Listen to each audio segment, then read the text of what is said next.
Reverse repo rate. इससे पहले हमने पढ़ा था बैंक रेट और रेपो रेट।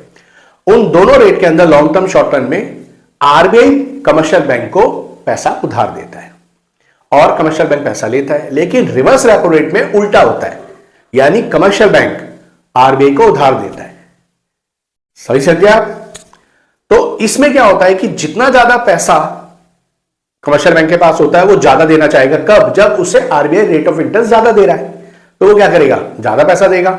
अब जब वो ज्यादा बाजार में पैसा नहीं दे पाएगा क्योंकि आरबीआई को ज्यादा दे रहा है, तो इसके लिए बाजार में पैसे की डिमांड पैसा लोन के रूप में नहीं दिया जाएगा। अब अगर उसे इंटरेस्ट रेट कम मिलेगा आरबीआई से तो वो क्या करेगा? आरबीआई को पैसा नहीं देगा कमर्शियल बैंक, और वो पैसा क्या देगा? मार्केट में देगा। तो क्लियर हो गया आपको रिवर्स रेपो रेट? देखिए, it is the rate of interest at which central bank borrow money from commercial bank for a short period में। अब दो कंडीशन है। When the reverse repo rate increase, जब रेपो रेट इंक्रीज होता है तो bank deposit more money with RBI, यानी bank ज्यादा पैसा जमा कर रहा है और मार्केट के अंदर पैसे की कमी, यानी लोन वो मार्केट में नहीं दे रहा है। जब उसको रेट ऑफ इंटरेस्ट ही चाहिए तो वो सेफ जोन में जाएगा, क्योंकि आरबीआई को लोन देना सेफ होता है, लोगों को लोन देना थोड़ा सेफ नहीं होता है। व्हेन द डिक्रीज, जब वो डिक्रीज करेगा रिवर्स रेपो रेट, तो बैंक क्या करेगा? Land more money in the market, यानी अब वो आरबीआई को पैसा ना देकर किसको देगा? मार्केट में लोन ज्यादा देगा। आगे एक पॉइंट है हमारा open market operation. Open market operation एक मॉनेटरी पॉलिसी होती है जिसके अंदर सिक्योरिटीज को सेल और परचेज किया जाता है। सेल और परचेज कौन कर रहा है आपस में? आरबीआई और कमर्शियल बैंक। अब आप समझ लें, जब आरबीआई सिक्योरिटी सेल करेगा तो आप समझे मनी का आउटफ्लो कहां जाएगा? आरबीआई की तरफ, यानी कमर्शियल बैंक का पैसा आरबीआई की तरफ जाएगा जब सेल ऑफ सिक्योरिटीज होगा। लेकिन जब आरबीआई परचेज करेगा सिक्योरिटी को तो इसका मतलब उसे कमर्शियल बैंक को पैसा देना है। अब आप समझे कब होता है? अगर बाजार के अंदर मार्केट में इन्फ्लेशन है तो इकोनॉमी को सही करने के लिए आरबीआई क्या करेगा? जो सिक्योरिटी होगा उसको सेल करेगा। अब कमर्शियल बैंक के पास पैसा जो होगा उसे वो सिक्योरिटी के रूप में यूज करेगा, यानी सिक्योरिटी खरीदेगा। अब पैसा आरबीआई के पास चला गया, जब पैसा आरबीआई के पास चला जाएगा तो कमर्शियल बैंक लोन नहीं दे पाएगा, वो कैपेबल नहीं होगा। अब अदर हैंड में क्या होगा? अगर मार्केट में डिफ्लेशन है, यानी इकोनॉमी डिफ्लेशन में, तो तब आरबीआई क्या करेगा? सिक्योरिटी परचेज करेगा कमर्शियल बैंक से, और पैसा जो है वो आउटफ्लो किसकी तरफ चला जाएगा? कमर्शियल बैंक की तरफ। अब कमर्शियल बैंक के पास पैसा आ जाएगा, कमर्शियल बैंक मार्केट में लोन देगा। तो यही हमारा इस पॉइंट का एक्सप्लेन है। देखिए, open market operation is the monetary policy tool used by the central bank to control money supply in the market. Sale of government security to the commercial bank reduce the cash reserve, यानी जब government security को cell किया जाता है तो cash reserve कम हो जाता है with the bank, resulting decline of money supply decline हो जाएगा। परचेज ऑफ गवर्नमेंट सिक्योरिटी, जो मैं भी आपको बताया, by central bank increase the cash reserve.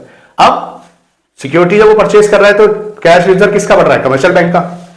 तो commercial bank resulting in the increase in the money supply. अब वो इजीली मार्केट के अंदर क्या कर रहा है? लोन दे पा रहा है, क्योंकि उसके बाद कैश रिजर्व बढ़ गया। समझ में आ रहा है? अब नेक्स्ट पॉइंट बहुत इंपॉर्टेंट है। क्यों? क्योंकि वो अधिकतर कभी ना कभी एग्जाम में, प्री बोर्ड में, एग्जाम में पूछा जाता है, मेन एग्जाम में पूछा जाता है, तो उसको आप ध्यान से देखिए। आइए देखते हैं। एक क्वांटिटेटिव मेथड के अंदर पांचवा लास्ट पॉइंट है legal reserve ratio. Legal reserve ratio के दो पार्ट होते हैं, एक सीआरआर और एक एसएलआर। सीआरआर को कहते हैं कैश रिजर्व रेशियो, एसएलआर को कहते हैं स्टैट्यूटरी लिक्विडिटी रेशियो। अब दोनों का मतलब क्या है? सीआरआर का मतलब होता है जब बैंक अपना टोटल डिपॉजिट का एक मिनिमम रेशियो आरबीआई के पास कैश के रूप में जमा कराता है। जैसे सपोज बैंक ने जमा किया डिपॉजिट 1 करोड़ रुपए टोटल डिपॉजिट, तो अगर सीआरआर 5% है तो कमर्शियल बैंक सीआरआर के रूप में 5 लाख रुपए आरबीआई को डिपॉजिट कर देगा। ये तो हुआ सीआरआर। एसएलआर क्या होता है कि आरबीआई ये कहता है कि आपको अपने रूटीन की ट्रांजैक्शंस के लिए कुछ कैश अपने पास रिजर्व रखना होता है। तो जो कैश रिजर्व रखोगे उसका एक अमाउंट लगभग 20 से लेकर 24% के अराउंड अपने पास कैश रखना पड़ता है। तो जब वो कैश अपने पास रखेगा तो वो भी टोटल डिपॉजिट का रेशियो होगा।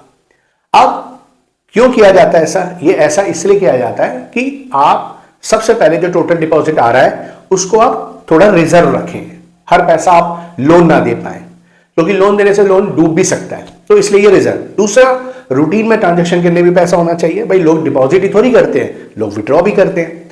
अब इन्फ्लेशन की कंडीशन में क्या होगा, ये दोनों बढ़ जाएंगे। आरबीआई क्या करेगा, सीआरआर भी बढ़ा देता है और एसएलआर भी बढ़ा देता है। तो अब बैंक जो होता है वो सीआरआर के रूप में पैसा ज्यादा देता है आरबीआई को, और एसएलआर के रूप में अपने पास पैसा ज्यादा रखता है रिजर्व के रूप में। डिफ्लेशन की कंडीशन में सीआरआर कम होता है तो रिजर्व कम हो जाता है और एसएलआर के भी कम हो जाता है, तब वो लोन ज्यादा दे पाता है। तो कमर्शियल बैंक कहता है कि हम लोग आरबीआई से कि हम लोग डिपॉजिट क्यों करते हैं, भाई हमारा तो मेन मोटिव ये है कि हम पैसा जो डिपॉजिट करें उस पर इंटरेस्ट कमाएं, क्योंकि हमें लोगों को इंटरेस्ट भी देना है। तब आरबीआई कहता है अच्छा एक काम करो कि आप जो एसएलआर के रूप में अपने पास पैसा रखते हैं, आप उसे कैश के रूप में भी रख सकते हैं, आप उसे गोल्ड के रूप में भी रख सकते हैं, और एक होता है इनकम्पर्ड सिक्योरिटीज। अब ये इनकम्पर्ड सिक्योरिटीज क्या है? इनकम्पर्ड सिक्योरिटीज गवर्नमेंट सिक्योरिटीज होती हैं जो कोई मॉर्गेज पे ना हो, यानी फ्रेश सिक्योरिटी होनी चाहिए, कहीं गवर्नमेंट ने सिक्योरिटी मतलब उसके ब्याह पे गवर्नमेंट ने पैसा ना ले रखा हो, तो ऐसे आप सिक्योरिटी परचेज कर सकते हो। अब ये तीनों चीजें ना आप देख रहे हैं लिक्विड आसानी से हो जाएंगी, तो इसमें क्या होगा, आप इन्वेस्टमेंट भी कर पाएंगे और अपना पैसा बढ़ा भी पाएंगे। तो यहां पे आरबीआई थोड़ा सा मैनिपुलेट कर देता है, यार ये तो डिस्काउंटेड दे देता है। तो आइए देखते हैं। रिगर ratio, LRR is the minimum percentage of bank total deposit that is legally required to keep as reserve. Reserve अपने पास रखना है या आरबीआई के पास रखना है? अब क्या रेशो है, आरबीआई के पास जाता है। Percentage of deposit bank must keep with the central bank in cash. RBI increase the CRR with the condition of inflation in the economy, and other hand decrease the CRR in the condition of deflation in the economy. Statutory liquidity ratio, the percentage of deposit bank must keep in the form liquid assets. Bank को अपने पास कैसे रखना पड़ेगा assets के रूप में, किसमें? Cash में, गोल्ड में, एंड देन गवर्नमेंट सिक्योरिटी जो इनकम पर सिक्योरिटी भी कहा जाता है, जो अभी मैंने आपको वीडियो में बताया। तो एक तरह से ये NRR का फ्लो चार्ट है, CRR और SLR। तो ये आपने समझ में आ गया होगा। अब ये आपको क्वांटिटेटिव मेथड पूरी तरह से आपको समझ में आ गए होंगे। कमेंट बॉक्स में जाकर आप बताएं कि आपको कौन सा पॉइंट क्लियर नहीं हुआ। अगर क्लियर नहीं हुआ है तो मैं दोबारा आपको क्लियर कर दूंगा, और चैनल को सब्सक्राइब कीजिए। आने वाले वीडियो के अंदर हम इसके क्वालिटेटिव मेथड्स को डिस्कस करेंगे ताकि आपका ये चैप्टर और ज्यादा इंप्रूव हो जाए। थैंक यू, आपने वीडियो को हमारा हौसला दिया। आप चैनल को सब्सक्राइब कीजिए और हौसला हमारा बढ़ाइए। Thank you, bye bye.